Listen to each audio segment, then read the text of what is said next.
السلام علیکم ناظرین، وار روم اسپیشل ٹرانسمیشن میں ماں جو میزبان وحید راجپر اج جو کہ ایران جنگ ہے وہ ٹریٹری ڈین میں داخل تھی چکی ہے.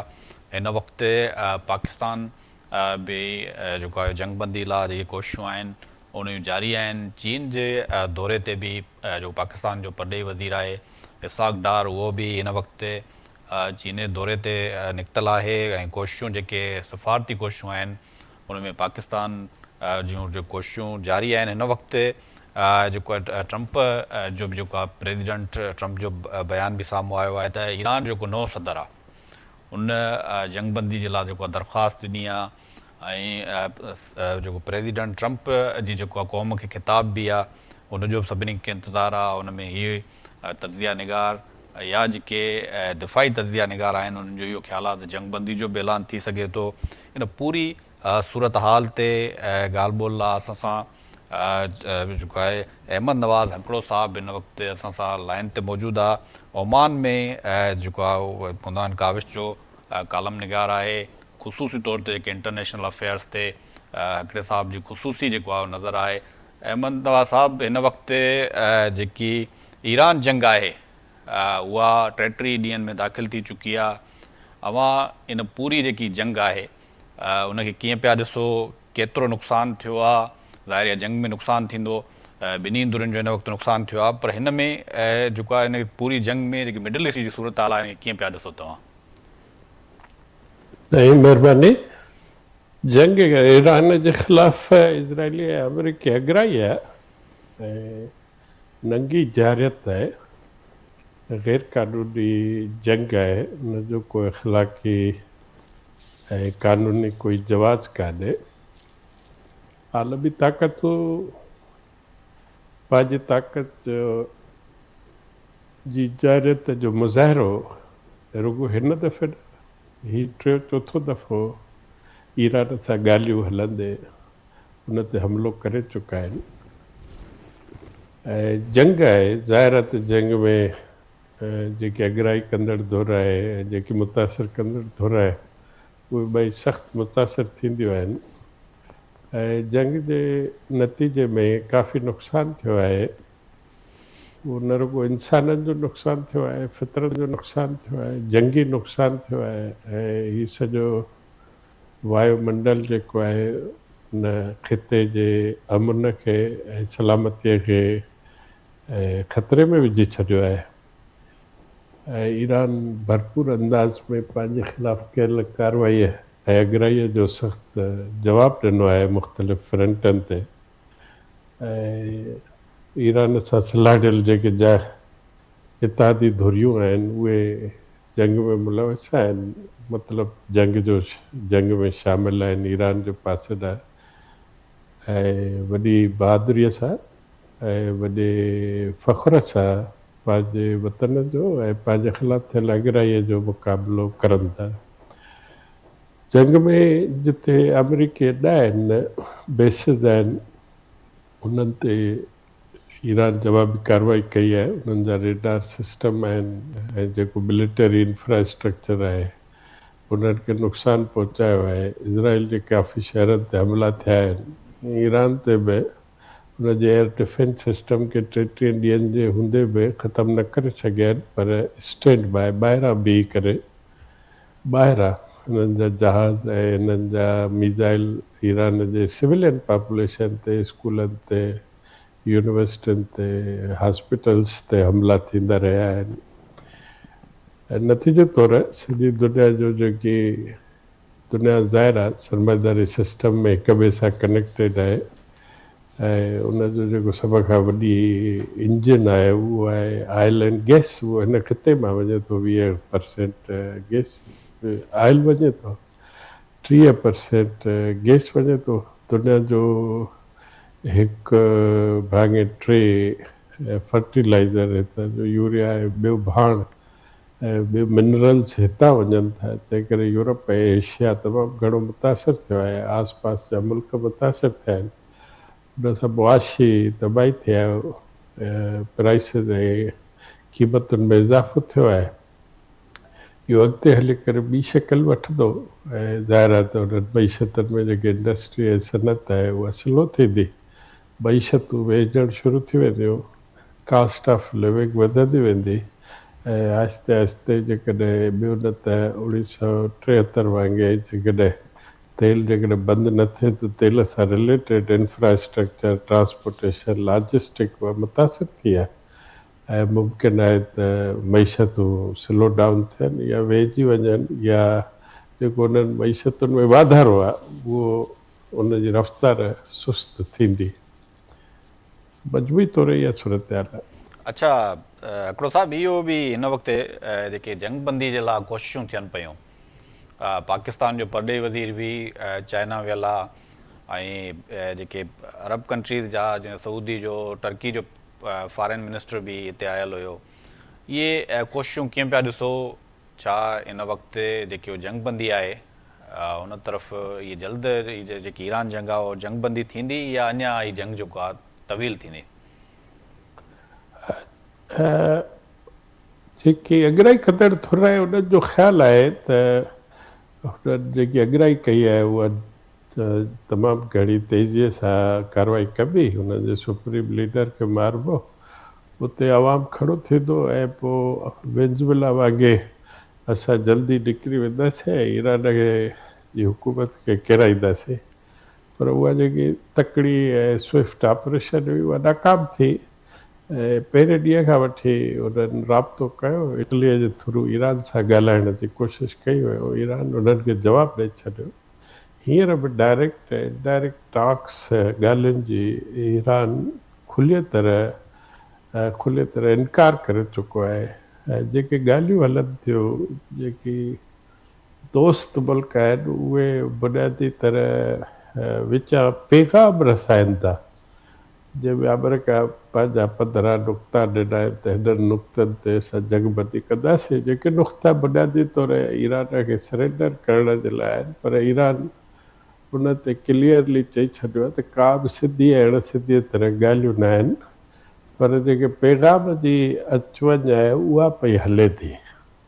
तंहिं करे ईरान पंहिंजा टर्म्स एंड कंडीशन्स क्लियरली ॿुधाए छॾिया आहिनि त जंग उन सूरत में ख़तमु थींदी जॾहिं हितां बेसिस ख़तमु थींदा ऐं नार जे इलाइक़े में ईरान जी जेकी ख़ुदमुख़्तियारी ऐं सावरनिटी आहे उन हक़ खे मञियो वेंदो ऐं जेको उनजो नुक़सानु थियो आहे जंग में अॻिराईअ जो, जेसीं ताईं उनजो मुआवज़ो न ॾिनो वेंदो, प्लस जिन इलाइक़नि में हुन जा इत्तादी आहिनि उते जेकी जारी जंग आहे उहो जेसीं ताईं ख़तमु न थींदियूं ऐं हुन ते लॻल पाबंदियूं ख़तमु न थींदियूं तेसीं ताईं ईरान कंहिं बि क़िस्म जी ॻाल्हियुनि में न ईंदो ऐं उहे अहिड़ा शर्त आहिनि जेके आलमी ताक़तूं या ओलह जूं ताक़तूं हिन क़िस्म जी ॻाल्हियुनि में कॾहिं न हुननि कॾहिं को जंग जो मुआवज़ो ॾिनो आहे, नई वरी उहो इन मूड में आहिनि त को ईरान जे तय कयल असूलनि ते, तय कयल कंडीशन्स ते जेके नुक़्ता आहिनि उन ते को हू एग्री कंदा, यकतरफ़ा ऐलान कंदा त असां जंग खटी विया आहियूं, सुभाणे हीअं थींदो, पोइ असां जंग मां निकिरी वेंदासीं, ईरान जी शिकस्त अची वई, अहिड़े क़िस्म जा कूड़े क़िस्म जा बयान ॾेई करे हू जंग मां निकिरण जी कोशिशि कंदा। ईरान चाहे थो ऐं ही इम्बेलेंस क़िस्म जी जंग आहे, कन्वेंशनल इन्फेंट्री वार कान्हे जंहिंमें फ़ौजियूं हिक ॿिए जे साम्हूं हुजनि, ईरान वटि का एॾी वॾी हवाई ताक़त कान्हे, नई वरी हुन वटि का एॾी वॾी स्ट्रांग नेवी आहे, नई वरी हुनजी का एॾी वॾी फ़ौजी क़ुवत आहे या एॾी वॾी इकनॉमी आहे जो ओलह जे ताक़तुनि सां हू को वॾे अरसे ताईं अटकी सघंदो। पर ईरान वटि जेकी सुप्रीमेसी आहे, जेको वॾो हथु आहे उहो हुनजी मिज़ाइल सिस्टम आहे, ड्रोन्स आहिनि, जंहिंजे बुनियाद ते हुन दुश्मननि खे पिन पॉइंट करे कंहिं हद ताईं काफ़ी कमज़ोर बि कयो आहे, शिकस्त बि ॾिनी आहे, हितां जे अॾनि मां हुननि खे हितां इनखला बि करायो आहे ऐं लॉन्ग रन में हुननि जा जेके ख़िते में सिक्योरिटी जा मुआशी मफ़ाद आहिनि ऐं ऑयल एंड गैस ऐं कुदरती वसीलनि जो जेको लंघ आहे उनखे हुन नेशनलाइज़ करे टॉल रखे उतां वञण हलंदड़ जहाज़नि ते टैक्स हयो आहे या टोल टैक्स हयो आहे, या हू चाहे थो त हिन इलाइक़े में जेको बि ऑयल ऐं गैस जो कारोबार कंदो चीनी या ब्रिक्स करंसी में करणु चाहे त उनखे हलो कबो। तंहिं करे हिन जंग जे नतीजे में जेकी ईरान जी ताक़त आहे उन खुलेआम पंहिंजी सुप्रीमेसी माना बालादस्ती क़ाइमु करण में कामयाबु वियो आहे ऐं आसपास जे मुल्कनि खे बि इहा ख़बर पइजी वई आहे त जेके गारंटी वेस्टर्न कुवतूं उन्हनि खे ॾियनि पियूं उहे राति विच में विदिन फ्यू आवर्स में 24 ऐं 48 कलाकनि में उन्हनि जो सॼो किलो कमा थी वियो ऐं हू मुमकिन अरब मुल्कनि खे मुमकिन तहफ़ुज़ फराहम करण में उहे ताक़तूं नाकाम वयूं। अच्छा तो जी जी जंगबंदीअ जी का ॻाल्हि ॿोल ईरान उन में शामिल बि न आहे ऐं करण बि न चाहींदो जेसीं ताईं हू पंहिंजा घुर्बल वार जा जंग जा या अगराईअ जे नतीजे में जेकी जवाबी कार्रवाई आहे उहे जेसीं ताईं हासिलु न कंदो तेसीं ताईं मुंहिंजो न आहे ख़्यालु त ईरान को सिधी तरह डिप्लोमेटिकली इहा ॻाल्हि कंदो त हाणे असांखे जेकॾहिं कोई गारंटियूं ॾींदो त पोइ असां जंग बंदि करण जे लाइ तयारु आहियूं। तंहिं करे पंहिंजे दोस्तनि सां ॻाल्हि ॿोल कंदो पर डायरेक्टली अमरीकी या आलमी ताक़तुनि सां या इज़राइल सां के जंगबंदीअ जे ॿिनि टिनि ॻाल्हियुनि हूंदे उन ते हमिलो थियो आहे। मुंहिंजो न आहे ख़्यालु त को ईरान पंहिंजी जंगी मक़सदनि हासिलु करण खां सवाइ कंहिं ॻाल्हियुनि में शामिलु थिए। अच्छा हिकिड़ो साहब हीअ बि ईरान जे तरफ़ां मुतालबो आयो त जेसिताईं का आलमी गारंटी न मिलंदी तेसिताईं जेको आहे जंगबंदी या ॻाल्हियूं जेके आहिनि उहे कोन शुरू थींदियूं। जेके सफ़ारती कोशिशूं बि कनि पिया दोस्त मुल्क उन्हनि खे बि ईरान जेको आहे क्लियर मैसेज ॾिनो आहे ऐं इहो मीडिया में बि मुतालबो कनि पिया त जेसिताईं को आलमी गारंटी मसइलन चाइना रशिया अक़वाम मुतहदा त हिन वक़्तु जेके ॾिसंदो त स्क्रीन ताईं जेके उनखे कोशिशूं करणु घुरिजनि अक़वाम मुतहदा जे मक़सद लाइ ठहियो उहो हिन वक़्तु जेको आहे UN नज़र कोन पियो अचे नक्शे ते त ईरान जो जेको आहे त उहो चीन या रूस जी जेकी आहे गारंटी मिलणु घुरिजे। छा इहा अमेरिका ऐं इसराइल खे लाइ क़ाबिल क़बूल हूंदी? उहे गारंटी क़बूल कंदा? न ख़ुदि रूस ऐं चीन अमेरिकी कयल वाइदनि ते केतिरो भरोसो कंदो। यूक्रेन जे वार में चीन ऐं रशिया सां ख़ासि तौर ते तरक़ी में जून 2022 में थियल मुआदो साइन थियल मुआदे तां फिरी विया। हलंदे ॻाल्हियुनि में यूक्रेन में रशिया ते हमिलो कयो। ईरान सां टे दफ़ा हिन क़िस्म जो धोखो थी चुको आहे हलंदड़ ॻाल्हियुनि में।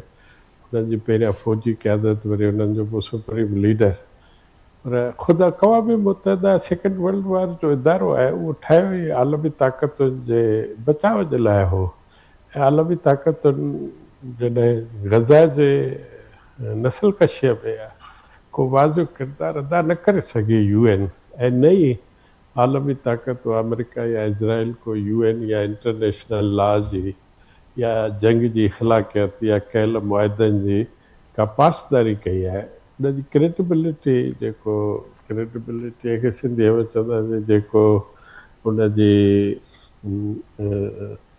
साख आहे उहा का बची कान्हे ऐं मुंहिंजो न आहे ख़्यालु ईरान बेवकूफ़ हूंदो त अमरीकी सिधी या अण सिधी वाइदनि ते को एतबार कंदो।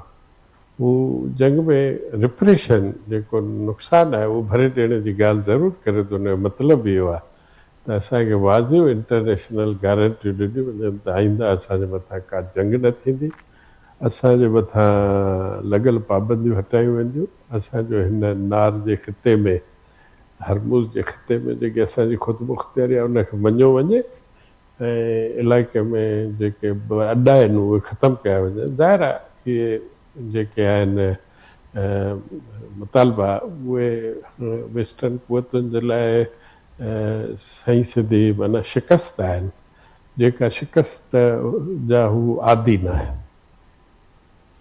अच्छा हिकिड़ो साहब हाणे हिकिड़ो त अॼु जेको आहे इराक जी जेको ईरान जो परॾेही वज़ीर आहे उनजो बयानु आयो त हिन वक़्तु जेको मिडल ईस्ट आहे उनजी सिक्योरिटी ऑर्डर जेको आहे उहो नओं सिक्योरिटी ऑर्डर जेको आहे उहो तइ थींदो ऐं अमेरिकन्स जेके अॾा आहिनि उहे अरब मुल्कनि खे तहफ़ुज़ बि जेको आहे उहो न ॾेई सघिया हिन वक़्तु उते जेके मिज़ाइल अटैक थिया ईरान जा जेके या हिन में जेके अमेरिका जा जेके सिक्योरिटी अॾा आहिनि उन्हनि ते अटैक कया विया त जेकी अमेरिकन जेकी गारंटी हुई सऊदी समेत जेके ॿिया मुल्क आहिनि जिते जिते बि अॾा आहिनि अमेरिकन त उहो उनखे तहफ़ुज़ कोन ॾेई सघिया त हीअ जेको मिडल ईस्ट खे कीअं पिया ॾिसो हाणे मिडल ईस्ट जो जेको नओं नक्शो हूंदो उहो कीअं हूंदो सिक्योरिटी ऑर्डर जेको आहे उनखे कीअं पिया ॾिसो वॾियूं चेंजिंग्स अचणियूं आहिनि उन सॼी सूरत हाल ते तव्हांजी जेको आहे गहरी नज़र बि आहे इनखे कीअं पिया ॾिसो मामलात मिडल ईस्ट जो नओं नक्शो कीअं हूंदो इन जंग खां पोइ हिन काफ़ी मुग़ालता आहिनि हिकिड़ो वॾो मुग़ालतो त इहो आहे त जेके आलमी दुनिया में अमेरिका जा 850 अॾा आहिनि सॼी दुनिया में उहे बुनियादी तरह को इन क़िस्म जे लाइ ठाहिया विया आहिनि त उहे को ओलह जे या अमेरिका जी ताक़त जो को मुज़ाहिरो कंदा या कोई ऑफेंसिव या अटैक करे सघंदा इहे बुनियादी तरह अॾा हुआ ई इन जे लाइ त जीअं उते पंहिंजूं जेके हुकूमतूं आहिनि या उते विहारियल जेके हुकुमरान आहिनि उन्हनि जो तहफ़ुज़ करे सघिजे इहे अॾा उनजी जेकी साख़्त आहे उहा अहिड़ी हुई कान जो उहे उतां को हमिलो करे सघंदा हुजनि ॿियो मुग़ालतो इहो हुयो त अरबन ख़ुदि इहो सम्झो त को 6-7-8 हज़ार परे वेठल आलमी ताक़त उन्हनि खे को मुमकिन ईरान या के ॿी दुनिया जे ख़तरे खां बचाईंदी ऐं इन्हनि अॾनि खे कंहिं बि क़िस्म जी डिफेंसिव ताक़त हुई बि कान उते रेडार्स हुआ ऐं उते जेके मिलिटरी बिल्टअप हो या नेवी जा ॿेड़ा हुया या जेको हिते साज़ो सामान या सिक्योरिटीअ जो ख़िलाफ़ पैदा करण जे लाइ जेको पेट्रो डॉलर हो या जेको तेल जो पेट्रो डॉलर में विकिरो हुयो उहो सदो चैनल थी करे वेपन जे सूरत में फाइनेंशलाइज़ेशन मालियाती शिकिल वठी अमेरिका जे बैंकुनि में वेंदो हुयो इन करे अमेरिका में थींदड़ जेकी ख़ुशहाली आहे उनजो वाहिद सबबु इहो त हिते जेके एनर्जी जा तवानाई जा ऑयल एंड गैस जा जेके वॾा रिसोर्सिस आहिनि उन जो डॉलर में ट्रेड करण जे करे ओलह जी ताक़तुनि खे डॉलर जो हिकिड़ो वॾो एडवांटेज हो ऐं उते उहा ख़ुशहाली अमेरिकी मालियाती सिस्टम में थींदी हुई टियों वॾो मुग़ालतो इहो हुयो त कोई ईरान एॾी वॾी ताक़त न आहे ऐं उहो जवाबी कार्रवाई करे त पोइ अमेरिका असांखे या आलमी ताक़तूं असांखे बचाईंदियूं पर इहे अॾा बुनियादी तरह इज़राइली ऐं ग्रेटर इज़राइल खे सपोर्ट करण जे लाइ छो त हिन खिते में हर क़िस्म जो डिसीशन या इहे अमेरिकी अॾा बुनियादी तौर रेडार ऐं जेके हिते फ़ौजी बिल्टअप हो उहो सॼो जो सॼो बुनियादी तरह इज़राइल खे मदद करणो हो या ईरान मां छॾियल जेके मिज़ाइल या बैलिस्टिक मिज़ाइल हूंदा उहे राडार जे सिस्टम ते इंफॉर्मेशन शेयर कंदा हुआ हिन जंग में बुनियादी तौर इहे इलाइक़ा इस्तेमालु थिया आहिनि उन्हनि जा एयरपोर्ट ऐं बेसिस इस्तेमालु थिया आहिनि ईरान ते मुसलसल हमले करण में ऐं जंगी साज़ो सामान पहुचाइण में ऐं हवाई स्पेस इस्तेमालु करण में तंहिं करे हाणे जेको सिक्योरिटी जो ख़िला आहे उहो सॼो पैराडाइम ई चेंज थी वियो उहो सॼी थियरी चेंज थी वई हाणे हिन खिते जो जेको सिक्योरिटी जो आर्किटेक्चर हूंदो उनजो प्राइमरली जेको किरदारु हूंदो उहो ईरान हूंदो पोइ ईरान आहे खिते में जेके ॿिया पावर आहिनि या जेकी ब्रिक्स जो इताद आहे जंहिंमें ब्राज़ील आहे Russia China India south Africa आहे उहे तय कंदा ज़ाहिर आहे उन ब्रिक्स में बि काफ़ी प्रॉब्लम आहिनि हिंदुस्तान ब्रिक्स जे डी डॉलराइज़ेशन या ऑयल एंड गैस जे वापार खे डॉलर खां परे करण जे स्कीम में शामिलु न आहे जंग खां अॻु में सिक्योरिटी मुआदा करणु लॻो हुयो इज़राइल सां तंहिं करे घणे भाङे इम्कान इहो आहे त चीनी ऐं रशियन्स हिन खिते में ईरान सां गॾिजी करे सिक्योरिटी जी नई सूरत हाल खे पैदा थींदड़ जेकी विछोटी आहे उनखे कंहिं हद ताईं भरण जी कोशिशि कंदा वकिरो साहब शॉर्ट ब्रेक लाइ हिन वक़्तु असांखे चयो पियो वञे नाज़रीन शॉर्ट ब्रेक खां पोइ ॿीहर हाज़िर थियूं था welcome back war room special transmission में हिकु भेरो ॿीहर जेको आहे नाज़रीन नाज़िर आहियूं GR बलोच साहब एक्स एम्बेसडर आहिनि उन्हनि सां इहे जेके कोशिशूं थियनि पियूं जंगबंदी जे हवाले सां या जेको ईरान जंग आहे उहो टेरिटरियन में दाख़िल थी चुकी आहे जी आर बलोच साहब अॻूणा सफ़ीर आहिनि ऐं उन जे कोशिशूं थियनि पियूं जेके पाकिस्तान हिन हवाले सां चाइना जे दौरे ते वियल आहे फॉरेन मिनिस्टर पाकिस्तान जो। बलोच साहब 33 ॾींहं थी विया आहिनि ईरान जंग खे, कीअं पिया ॾिसो ही सूरत हाल, जंग बंदी थींदी, पाकिस्तान जे जेके कोशिशूं आहिनि उन्हनि खे कीअं पिया ॾिसो, ऐं सॼी दुनिया में ख़ुसूसी तौर ते एशिया यूरोप में इहे जेको सख़्तु जेके आहिनि मुल्क मुतासिर थिया आहिनि, इन में जे अवाम में जेको आहे हिन वक़्तु ताईं इहो आहे त जंग बंदी कॾहिं बि थिए, सॼी दुनिया में इहो डिस्कस पियो थिए, ऐं महांगाई ॿियूं शयूं घणो जेको आहे सॼी दुनिया हिन वक़्तु एशिया ऐं यूरोप मुतासिर थियो आहे। पूरी सूरत हाल ते तव्हां छा चवंदो? जी ॾिसो खां हिन में ही जंग जेका आहे सा सिर्फ़ु ईरान, अमेरिका ऐं इज़राइल जी हद ताईं न रही आहे महदूद। इहा जंग जेका आहे सा वर्टिकली भी एक्सटेंड थी चुकी आहे ऐं हॉरिज़ॉन्टली भी थी चुकी आहे। रीजन में त पहिरें 2 ॾींहंनि में ही रीजनल बणिजी वई हुई, जॾहिं त ईरान इहो फ़ैसिलो कयो त जेके हवाई अॾा या जेके अॾा फ़ौजी आहिनि अमेरिका जा JCC कंट्रीज़ में, उहे असांजो लिस्ट में टारगेट हूंदा, उन्हनि टारगेट बि कयो ऐं उनजी रिटेलिएशन बि थी।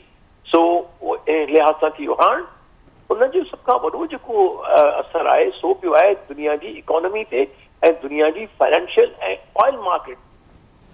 Like with in like 1 weeks time में जेके आहिनि से ऑयल जो जेको आहे सो 60 खां अॻिते चढ़ी 100 खां हाणे 116 ते वञी पहुतो आहे। साॻी तरह सां गैस जूं क़ीमतूं बि टीणियूं थी वियूं आहिनि ऐं सभ खां वॾी ॻाल्हि आहे गैस जो ऐं ऑयल जो सप्लाई।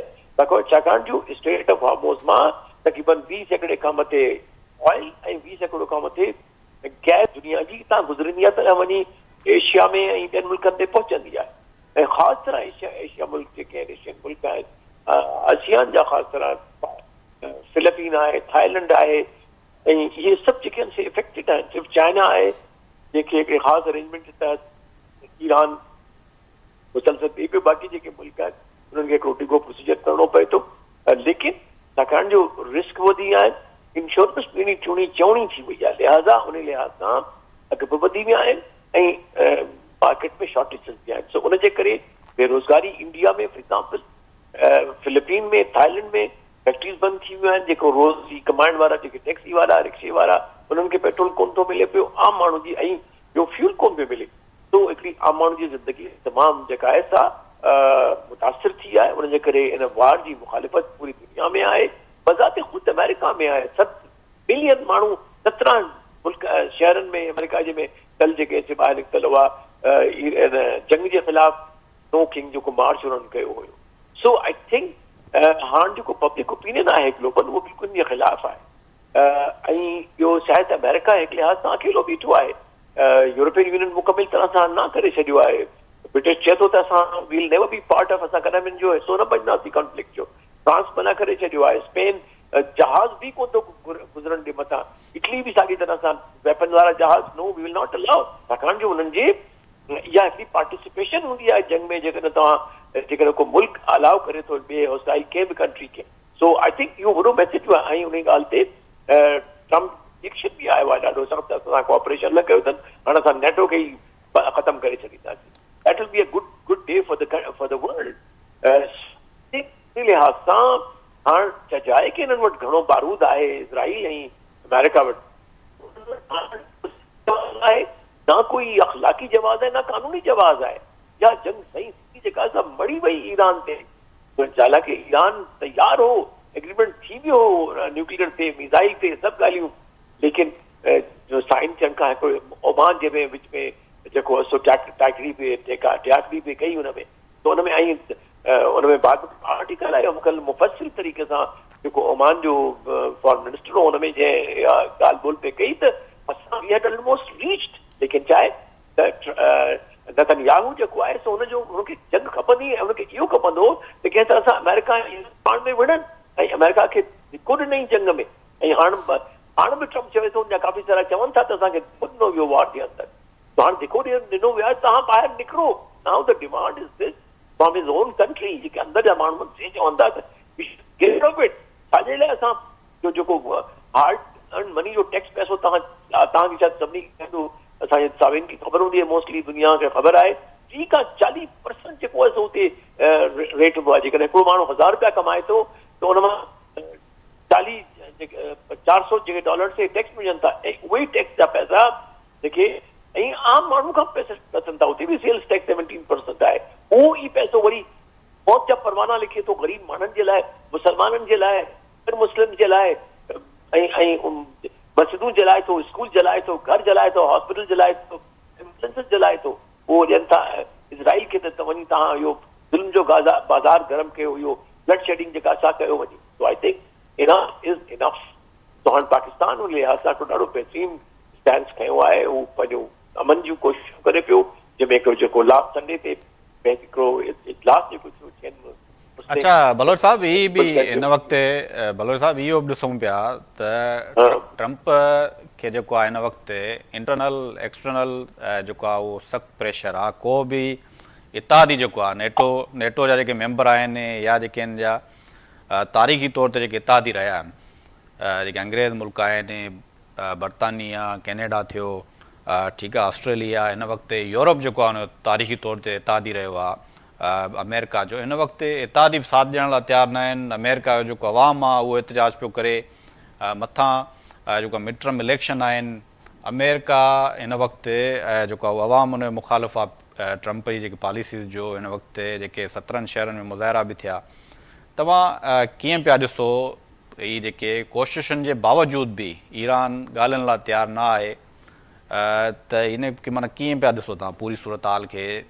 इन जा जेके ॾिसो, ईरान जो मसइलो इन तरह सां आहे त ईरान सां बरसरे पैकार आहिनि इज़राइल ऐं अमेरिका उन सां गॾु गुज़श्ता 47 इयर्स 1979 खां वठी 40-50 साल थिया आहिनि तक़रीबन हुननि जे। बसि हुननि जो हिकिड़ो उसूल आहे, हिकिड़ो उसूली मौक़िफ़ आहे त फ़लस्तीननि सां गॾु बीठा आहिनि ऐं हू का बि अहिड़ी ॻाल्हि इज़राइल जी हेजमनी नथा मञनि, जंहिंजे करे हिन सां लड़ाई आहे। ॿियो कहिड़ी लड़ाई आहे? लड़ाई त इहा ई आहे तव्हां हेजमनी लड़ाई थी कयो। सो ईरान हाणे इहो थो चवे, ऐं जी ॻाल्हि ग़लति बि कोन्हे। हर 2 सालनि खां पोइ तव्हां अची हमलो कयो था असां ते, असांजो कुझु व्यक्ति तबाह था कयो, असांजो कयो, असांजो न्यूक्लियर था तबाह कयो, जॾहिं त हू पाण NPT जा मेंबर आहिनि, मीन्स नॉन प्रोलिफरेशन ट्रीटी। त उहो असां जंग कॾहिं बि असां न्यूक्लियर न कंदासीं, बम पैदा असां इन्वेंट न कंदासीं या प्रोड्यूस न कंदासीं असां। हू जेके पीसफुल पर्पज़ लाइ न्यूक्लियर साइंस खे इस्तेमालु पिया कनि। उनजे बावजूद बि उन्हनि खे हींअर जेके लास्ट ईयर कया, हींअर वरी उन्हनि दुबारा उन ते हमिलो कयो। इन खां पहिरियां बि उन्हनि जा केतिरा सारा साइंसदान जेके स्कॉलर्स हुआ उन्हनि खे मारे छॾियो। हींअर उन्हनि हिकिड़ी सॼी लीडरशिप जी पूरी जो पूरो हिकिड़ो जनरेशन हलियो पियो उन्हनि जो। उनजे बावजूद बि हाणे ईरानी छाकाणि जो मुस्तक़िल मिज़ाजी सां बीठा आहिनि, बहादुरी सां बीठा आहिनि, पंहिंजे आज़ादी लाइ बीठा आहिनि, पंहिंजी सरज़मीन लाइ बीठा आहिनि, पंहिंजी सोवरेनिटी लाइ बीठा आहिनि, ख़ुदमुख़्तारी लाइ बीठा आहिनि। त हू चवनि था त जेकॾहिं जंग बंदि थींदी त हाणे असांजे टर्म्स ते थींदी। जो हुन में सभ खां अहम ॻाल्हि इहा आहे अहिड़ी का गारंटी अची वञे असांखे दुनिया तरफ़ां ते, को बि मुल्क या ॿ टे मुल्क गॾिजी, त वरी दुबारा इज़राइल ऐं अमेरिका वरी जंहिंजो दिलि चवंदो अची हमलो न कंदा। After all there is a limit. जे इहा नथा ॻाल्हि मञनि त पोइ हलनि, छाकाणि जो ख़बर आहे ईरान खे त लंबी जेका डिघी जंग आहे सिर्फ़ु ईरान विड़ी सघे थो, इज़राइल ऐं अमेरिका नथा विड़ी सघनि। हू त कैजुअलिटी बि कोन था खणी सघनि। बूट्स ऑन द ग्राउंड गिदड़ पखियूं त घणियूं वॾे ट्रंप हिननि खे, लेकिन एक्चुअली इट्स नॉट पॉसिबल। इहो boot on ground is very costly thing. हिन में हज़ारे माण्हू हुननि जा मरी सघनि था। तो कीअं खणंदो एॾियूं सारियूं कैजुअलिटी अमेरिका? नो वे। ऐं हींअर ई एतिरा आवाज़ थोरी शुरू थिया आहिनि अमेरिका में त असां we want to know why our sons and daughters are going to die for others wars. तो आई थिंक उन लिहाज़ सां मां सम्झां थो त ही कोशिशूं असांजूं त ठीकु आहे पाकिस्तान खे त असां ते इहो फर्ज़ थी थो वञे, मॉरल बि ऐं स्ट्रेटेजिक बि, इन करे जो असांजो नीवर आहे ईरान। लिहाज़ा असांखे को बि अहिड़ी कोशिशि जेका असां करे सघूं था उनखे करणु घुरिजे ताकी इहो जंग जेको आहे सो वधीक डिस्ट्रक्शन न आणे ऐं अञा वधीक कॉम्प्लिकेटेड न थिए। छाकाणि जो there is even a possibility ॻाल्हि ॿोल हले पई त असां न्यूक्लियर कंदासीं इस्तेमाल। जी ॻाल्हि ॿोल हले पई। बलोच साहब, असां सां वाशिंगटन DC मां हिन वक़्तु सीनियर सहाफ़ी असफर इमाम साहब मौजूदु आहे। असफर साहब, ईरान जंग, आप वाशिंगटन DC में बैठे हुए हैं, अमेरिका के कैपिटल में, पूरे 17 सिटीज़ में احتجاج بھی ہوئے، ایران پہ جو حملہ ہوا ہے امریکہ کا، اس وقت میں نے بلوچ صاحب سے بھی یہی سوال کیا کہ پہلی مرتبہ امریکہ کے ساتھ جو نیٹو الائنس ہے وہ کھڑے ہونے کے لیے تیار نہیں ہیں، اتحادی جو ہیں تاریخی طور پہ یورپ یا جو ممالک ہیں جو اس کے تاریخی اتحادی رہے ہیں وہ اس وقت کھڑے ہونے کے لیے تیار نہیں ہیں، اس کے اسباب کیا ہیں؟ کیوں اس وقت جو ہے امریکہ اکیلا کھڑا ہے پوری دنیا میں؟ یہ اس کی بنیادی وجہ جو سب سے زیادہ ذمہ داری عائد ہوتی ہے وہ خود صدر ٹرمپ ہے۔ صدر ٹرمپ نے نیٹو ممالک کو یوکرین وار کے حوالے سے واضح کر دیا تھا کہ وہ اپنی جنگ آپ خود لڑیں، امریکہ آپ کا ساتھ نہیں دے گا، اور ساتھ ہی ان کے ساتھ بڑا حد آمیز رویہ رہا ہے ان کا۔ مختلف جو اپنے اتحادی تھے انہوں نے یعنی ان کی پالیسی اس طرح تھی کہ لوگ یہ سمجھ رہے تھے کہ نیٹو کا مستقبل اب تاریک ہے، اب یہ نیٹو مزید چل نہیں سکے گا کیونکہ اس سے امریکہ ہی خود اسے پیچھے ہٹ رہا ہے۔ اب جب کہ امریکہ کو ضرورت پڑی ہے تو وہ نیٹو سے مدد کی طرف دیکھ رہا ہے، متوقع کر رہا ہے۔ یہ تو بڑی معصومانہ بات ہے نا کہ آپ جو پہلے ان سے چھٹکارا حاصل کرنا چاہ رہے تھے، ان کے لیے تیار نہیں تھے، ان کو اپنا حصہ بڑھانے کے لیے بات کر رہے تھے، اور پھر آپ نے اپنی لڑائی میں بغیر کسی کنسلٹیشن کے، بغیر نیٹو کے مشورے کے آپ نے جنگ چھیڑ دی، اور اس کے بعد آپ چاہتے ہیں کہ نیٹو ممالک ساتھ دے، جو کہ نیٹو کے چارٹر کے خلاف ہے کہ نیٹو ڈیفنس کے لیے بنی ہے۔ آپ نے کسی بھی ملک پر اگر اٹیک ہوتا ہے تو تمام ممالک مل کر اس کا دفاع کریں گے۔ امریکہ نے یک طرفہ فیصلہ کیا، نہ صرف نیٹو بلکہ خود امریکہ کی پارلیمنٹ کو اعتماد میں نہیں لیا، اور جبکہ امریکی آئین کے بھی بتاتا ہے کہ آپ پارلیمنٹ سے منظوری کے بغیر کوئی جنگ نہیں چھیڑ سکتے۔ تو انہوں نے یہ، صدر ٹرمپ نے یہ کہا کہ انہوں نے جنگ نہیں بلکہ ایک چھوٹا آپریشن شروع کیا ہے، ایک چھوٹا آپریشن کیا ہے، اور اس کے لیے ہمیں پرمیشن لینے کی ضرورت نہیں ہے۔ لیکن یہ آپریشن جان کو آ گیا ہے، یہ چاہ رہے ہیں کہ کسی طرح سے جنگ سے نکلے، لیکن وہ جنگ سے نکل نہیں پا رہے، اور روزانہ نئے بیانات آتے ہیں۔ آپ نے اب صبح ہی دیکھا کہ صدر ٹرمپ نے ایک بار پھر ٹویٹ کیا ہے کہ ایران کے صدر نے انہیں فائر بندی کی پر رضامندی ظاہر کی ہے، جبکہ ایسا کچھ نہیں ہے۔ بعد میں میرے توقع کے عین مطابق ایران کی طرف سے اس کی تردید آ گئی۔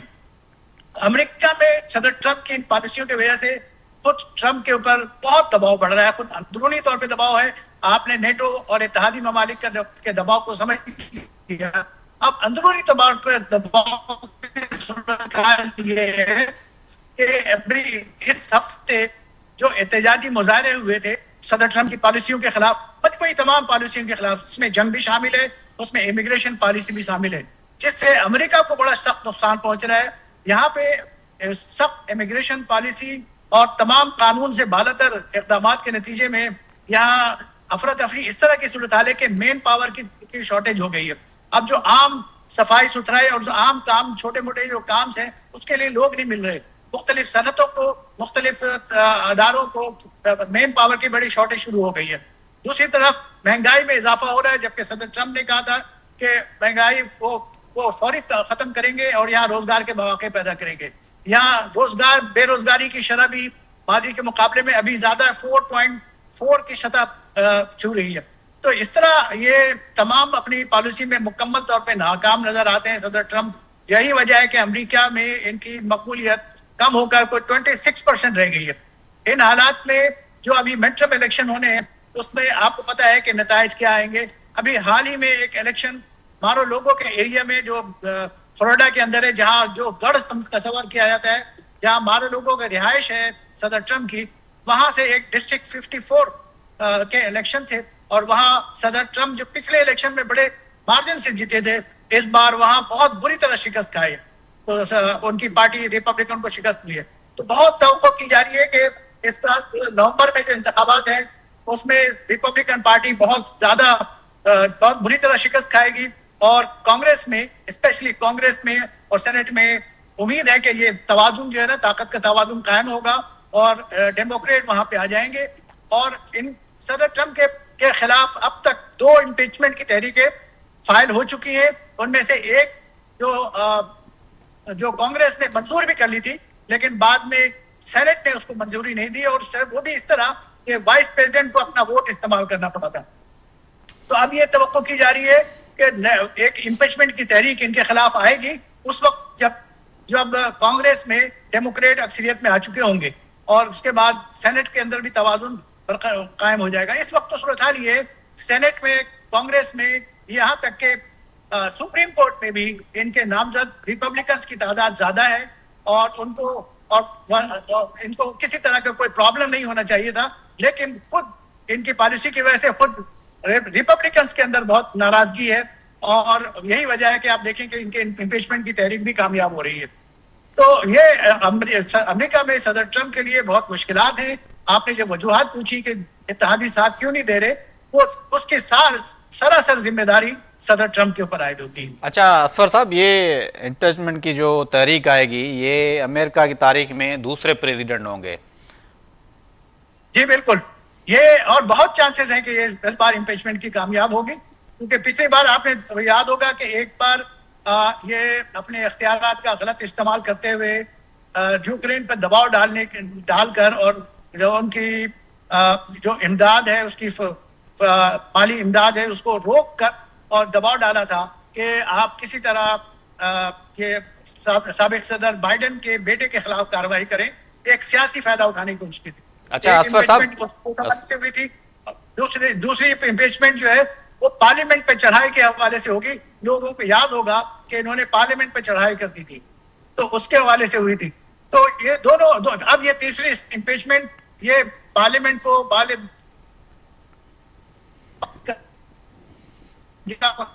جانا اس کی بنیاد ہوگی اور اس کے تیاریاں مکمل صرف الیکشن کے انتظامات کے الیکشن کے نتائج کا انتظار کیا جا رہا ہے. اچھا اسفر صاحب, ٹائم ہمارے پاس بہت کم ہے, میں مختصر جواب دیجیے گا اس پہ کہ صدر ٹرمپ قوم سے خطاب کریں گے. اس وقت جو تجزیہ نگار ہیں یہی تجزیہ دے رہے ہیں کہ وہ جنگ بندی کا اعلان بھی کر سکتے ہیں. آپ واشنگٹن ڈی سی میں موجود ہیں اور گہری نظر بھی ہے, آپ سینئر صحافی ہیں, وہاں پہ رپورٹنگ بھی کرتے ہیں, تو کیا آپ متوقع کر رہے ہیں کہ جنگ بندی کا اعلان کر سکتے ہیں؟ دیکھیں صدر ٹرمپ سے کیا توقع ہے, کچھ بھی کر سکتے ہیں. کل بھی انہوں نے رات خطاب فرمایا ہے, صحافیوں سے بات چیت کی ہے اور انہوں نے کہا ہے کہ وہ یہ جنگ 2 سے 3 ہفتوں میں ختم ہو جائے گی. آپ کو یاد ہوگا اس سے پہلے انہوں نے کہا تھا کہ چند دنوں میں یہ ختم ہو جائے گی. اب اس کے بعد یہ ہفتے پہ آ گئے ہیں اور رات انہوں نے کل شام میں کہا کہ 2 سے 3 ہفتوں میں یہ جنگ ختم ہوگی اور صبح اٹھ کر انہوں نے آج ٹویٹ کر دیا ہے کہ ایران کے پریزیڈنٹ وہ فائر بندی پہ راضی ہو گئے ہیں. یہ ڈیسپریٹ ہیں کافی زیادہ, کسی طرح جنگ بندی چاہتے ہیں, ساتھ ہی ساتھ یہ تاثر بھی دینا چاہتے ہیں کہ انہیں شکست نہیں ہوئی. لیکن اب دیکھیں یہ انہوں نے ریجیم چینج کرنے گئے تھے اور ریجیم چینج نہیں ہوئی. اب ریجیم چینج جو ہے وہ ایسا لگتا ہے امریکہ کے اندر ہوگی, ایران کے بجائے امریکہ میں ریجیم چینج ہوگی. دوسری طرف اب انہوں نے یہ آبنائے ہرمز کو جو بند ہوا ہے پوری دنیا کے لیے, اب وہ اس سے بھی پیچھے ہٹ رہے ہیں. اب وہ کہہ رہے ہیں, مغربی اپنے اتحادیوں سے کہہ رہے ہیں کہ اپنے لیے آبنائے ہرمز کھلوانا ہے تو آپ خود جا کے کھلوائیں, امریکہ ان کی مدد نہیں کرے گا. تو یہ تو پہلے بھی ہی کہتے رہے. تو یہ ان سے کسی بھی بات کی توقع ہے, یہ جنگ بندی کا اعلان تو ابھی تک 10 بار کر چکے ہیں وہ. آج وہ پھر یہی کہیں گے کہ ہم جنگ سے نکل رہے ہیں اور ہم نے بڑی کامیابی حاصل کر لی ہے, ہم نے ایران کو ختم کر دیا ہے, تباہ کر دیا ہے. لیکن یہ بیانات ہیں اور وہ جنگ میں تو کہا جاتا ہے نا کہ جھوٹ اور سچ کی کوئی تمیز باقی نہیں رہتی. تو یہی صورتحال ہے کہ اس میں قوم سے خطاب میں بھی یہی بات کریں گے کہ امریکہ کو اس جنگ میں بڑی کامیابی حاصل ہوئی ہے, بڑے فائدے حاصل ہوئے ہیں اور یہ کہ وہ امریکہ قدرتی وسائل, ایران کے قدرتی وسائل پہ نظر نہیں رکھتا اور اب وہ جنگ سے نکلے گا. بس اسی طرح کے اعلانات کی توقع ہے اور کوئی خاص بات نہیں ہے. لیکن میں نہیں سمجھتا کہ جنگ اتنی جلدی ختم ہوگی, کیونکہ اس کے نتیجے میں ایران کی شرائط کے مطابق خطے سے ایرانی جو بیسز ہیں ان کو ختم کرنا ہوگا. اور اس کے علاوہ یہ جو ایران ہے وہ اپنے جنگ کے جو نقصانات ہوئے ہیں اس کا معاوضہ بھی طلب کر رہا ہے, وہ بھی دینا پڑے گا. دوسری طرف صدر ٹرمپ کہتے ہیں کہ اس کے اوپر خرچے جو جنگ پہ اخراجات آئے ہیں وہ مشرق وسطیٰ کے ممالک سے وصول کریں گے. تو یہ کیسے ممکن ہے؟ جی یہ کیسے ممکن ہے؟ اسفر صاحب آپ کی بڑی مہربانی. ہکڑو صاحب तव्हां असफ़र इमाम साहब जूं ॻाल्हियूं ॿुधियूं वाशिंगटन DC में हिन वक़्तु मौजूदु आहे, पूरी सूरत हाल ते पंहिंजो तज़ियो ॾिनो। तव्हां छा था सम्झो त रिजीम चेंज जेको आहे ईरान में न आई, अमेरिका में मुमकिन आहे? पॉसिबल आहे त उते जो आवाम जंग जे ख़िलाफ़ गॾु थियो आहे ऐं वॾा मुज़ाहिरा थिया आहिनि। मुमकिन आहे त जीअं असफर इमाम चयो त उते जेके सदर जी पॉपुलरिटी आहे उहा घटिजी 26% थी वई आहे ऐं इलेक्शनियूं अचण वारियूं आहिनि। ज़ाहिर आहे आलमी ताक़तूं जा जेके फ़ैसिला आहिनि ऐं उन्हनि जा जेके अॻुवान आहिनि उहे बाज़ारि शो पीस हूंदा आहिनि। अंपायर उन जे पोयां हिकिड़ियूं वॾियूं शयूं ताक़तूं आहिनि, पेंटागोन आहे, CIA आहे, आलमी ताक़तूं आहिनि। इहे जेके ॾेखाव वारा लकाव आहिनि उहे डिसाइसिव न हूंदा आहिनि। आलमी ताक़तुनि जे अंदरि जेके ॻुझूं कुवतूं आहिनि उहे जंग छेड़नि थियूं। अमेरिका खे बि जंग में वठी वञण वारियूं सेवनी ताक़तूं हुयूं, उन्हनि जो मक़सदु त ईरान खे तोड़जे। बज़ाहिर हू चाहिजे पियो त उतां जी हुकूमत खे खेराइजे, पर एक्चुअली हिन ख़िते में जीअं असफर साहिबु चयो त जेकी इज़राइल जी बालादस्ती आहे उनखे चैलेंज कंदड़ ऐं मज़ामत कंदड़ कुवत उहा आहे ईरान। ऐं ईरान सां जेके इत्तेहादी मज़ाहमती कुवतूं आहिनि उहे नथियूं चाहिनि त हिन ख़िते में वाइट अची ऐं सेवनी सुप्रीमिस्ट बालादस्ती हुजे। तारीख़ी तौरु ईरान वॾी सिविलाइज़ेशन रहियो आहे, शानदार सकाफ़त रहियो आहे, तंहिं करे हू बावकार अंदाज़ में हिकु आज़ादु मुल्क थी रहणु चाहे थो। इन करे हू 50 साल मुसलसल पाबंदियुनि जे हूंदे मज़ाहमत करे थो। ऐं ईरान खुलेआम चई छॾियो आहे त रिजीम चेंज ईरान त परे जी ॻाल्हि आहे, रिजीम चेंज जेकॾहिं थियो आहे त उहो हरमुज़ में थियो आहे। उते हुननि जेको हरमुज़ जो रस्तो आहे उनखे नेशनलाइज़ करे उते टाल हणी करे हलंदड़ जेको वापारु आहे आयल ऐं तेल जो उन मां टैक्स उगाड़े पियो ऐं खुलेआम चए पियो त मुंहिंजा शर्त जंग ख़तमु करण जा ई आहिनि। तंहिं करे थी थो सघे जेको इंटरनल प्रेशर आहे, जेकी मुआशी दबाव आहे, उहो अमरीकी हुकूमतुनि खे तबाह करे। ज़रूरी न आहे जेको रिपब्लिकन या डेमोक्रेट्स जे अंग हेठि मथे थियण सां को पार्लियामेंट अमेरिका में या उन जूं अॻ में थियल अॻरायूं के ज़रूरी न आहिनि त उतां जे जमहूरी प्रोसेस मां हुजनि। इहे ॻुझा फ़ैसिला उतां जूं आलमी ताक़तूं पंहिंजे ॻुझनि इदारनि, सिक्योरिटी इदारनि, आलमी जेके मालियाती ताक़तूं आहिनि उहे करनि। अच्छा हिकिड़ो साहिबु तव्हां सही पिया चओ, ज़ाहिरी आहे हाणे दुनिया में ॿई सल्तनतूं रहियूं आहिनि, सल्तनत पर्शिया, सल्तनत रोम, ऐं बहादत तरीक़े सां ईरान चाहे पियो त आज़ादु मुल्क हुजे। पर हाणे हिकिड़ो सुवाल इहो पैदा थिए पियो त हिन वक़्तु जेको पहिरियां बयान अची चुका सदर ट्रंप जा, हींअर जेको आहे चयो आहे त सीरियस तरीक़े सां मां सोचां पियो त अमेरिका खे नेटो खां धार कजे। नेटो जो फ्यूचर कीअं पिया ॾिसो? ज़ाहिर आहे नेटो अमेरिका खां सवाइ कुझु बि न हो, न ई आहे रहंदो। ऐं हाणे उन्हनि खे ख़बर पइजी वई आहे यूक्रेन जी वार में सख़्तु शिकस्त खाइण खां पोइ, जेका ॻाल्हि हू बज़ाहिर मञनि कान था, जेको रोज़ु चवनि पिया त पुतिन शिकस्त खाई चुको आहे गुज़िरियल 4 सालनि में। हक़ीक़त इहा आहे त यूरोपियन ऐं नेटो ऐं अमरीकी जंग जेकी आहे उहा बदतरीन शिकस्त खाई चुकी आहे ऐं उन्हनि वटि बुनियादी तौर ॿी का जंग हिन महिल छेड़ण जी ऐं ओतिरी सख़्तु ताक़त बि न आहे ऐं उनजो यूरोप सां सिधो मुतासिर बि आहे। ऐं ॿियो जंगी सलाहियत बि को राति विच में प्रोड्यूस पैदा कान थींदी आहे। उनजे लाइ तव्हांखे 5, 10, 15 साल इंडस्ट्री ठाहिणी पवंदी आहे, हथियार ठाहिणा पवंदा आहिनि। यूरोप जेको हिन सॼी सिक्योरिटी छटीअ जे हेठां, नेटो जे छटीअ हेठां, असफर साहब बि सही चयो त उहो दिफ़ाई इतिहाद आहे।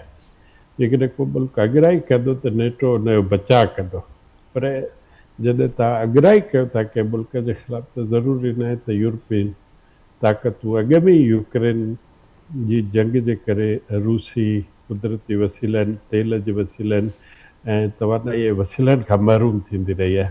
इन करे यूरोपियन हाणे इहा ॻाल्हि सम्झणु शुरू कई आहे त जेके सेवनी ताक़तूं आहिनि जेके अमेरिका खे इस्तेमालु करे ईरान जे अंदरि गड़बड़ पैदा करे उते ईरान खे कमज़ोर करणु चाहिनि थियूं, उन जंग जो हू वाज़ियो हिसो छो थियनि। ऐं जेके बि उनजो फॉल आउट आहे, जेको मुआशी दबाव आहे जेको पैदा थींदो, जेको कास्ट ऑफ लिविंग वधंदी, जेको यूरोप में जेको क़ीमतुनि में चाड़ पैदा थींदो, जेको आलमी भॼ ड्राह थींदी, उहा ज़ाहिर आहे त यूरोप खे मुतासिर कंदी, तंहिं करे हू वधीक नुक़सान बर्दाश्त करण जे लाइ तयारु बि न आहिनि ऐं ईरान जे एॾे वॾी जवाबी कार्रवाई जो बि मुंहुं ॾियण जे लाइ जेको आहे उहो फ़ौजी अंदाज़ में बि उन्हनि वटि ताक़त कान्हे जो मुंहुं ॾेई सघनि।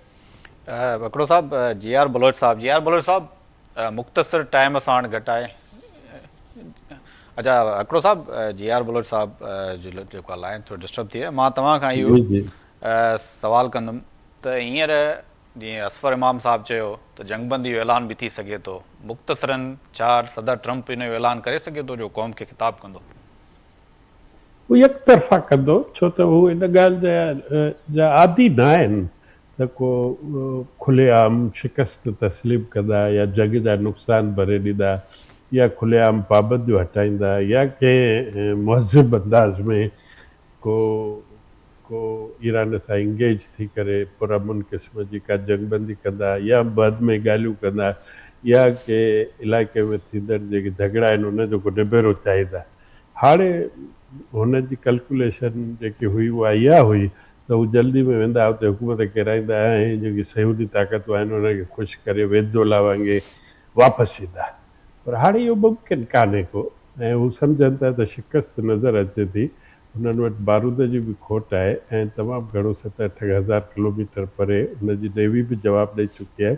ईरान जे एयर डिफेंस सिस्टम खे बि उहो टोड़े न सघिया आहिनि ऐं ईरान हिकिड़ो 9.25 करोड़ आबादी जो मुल्क आहे, उनजी साइज़ जेकी आहे उहा वेस्ट यूरोप जेतिरी आहे, उते फ़ौजियूं बि मोकिले नथा सघनि, पर बज़ाहिर हो इहो पास्चर ॾींदा त असां ताक़त में आहियूं, असीं हीअं करे छॾींदासीं, असीं हीअं करे छॾींदासीं, ईरान जी नेवी तबाह करे छॾीसीं, उनजो एयर पावर तबाह करे छॾियोसीं, मिज़ाइल जी कैपेबिलिटी तबाह करे छॾीसीं, जंग जा सभु अजाइब असां सो पंहिंजे जेको दाख़िली क़िस्म जो आवाम आहे उनखे मुतमिन करण जी कोशिशि कंदा, उतां जी मार्केटुनि ऐं बाज़ारुनि खे कन्विंस करण जी कोशिशि कंदा त असां जंग खटी चुकिया आहियूं, तंहिं करे जेके शॉर्ट टर्म थोरो घणो जेकी तकलीफ़ूं ऐं मुसीबतूं आहिनि सो डिघे अरसे में तव्हांखे उनजो फल नज़र ईंदो। सो अहिड़े क़िस्म जा कूड़ा बयानु कंदा, पर हक़ीक़त इहा आहे त ईरान जी जेकी सलाहियत आहे मिज़ाइल जी सलाहियत ऐं उनजी जेकी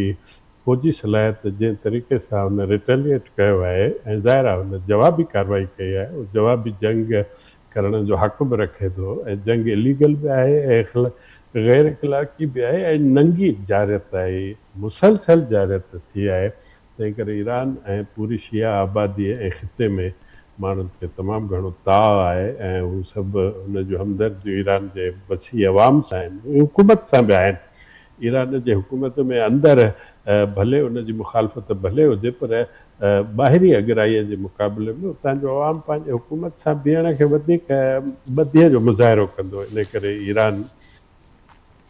अकड़ो साहब, महिरबानी तव्हांजी। अहमदाबाद अकड़ो साहब असां सां गॾु हुयो। जी.आर. बलोच साहब, बगुणो सफ़ारतकार असफर इमाम साहब वाशिंगटन DC मां, तव्हांजी महिरबानी, तव्हां क़ीमती वक़्तु ॾिनो।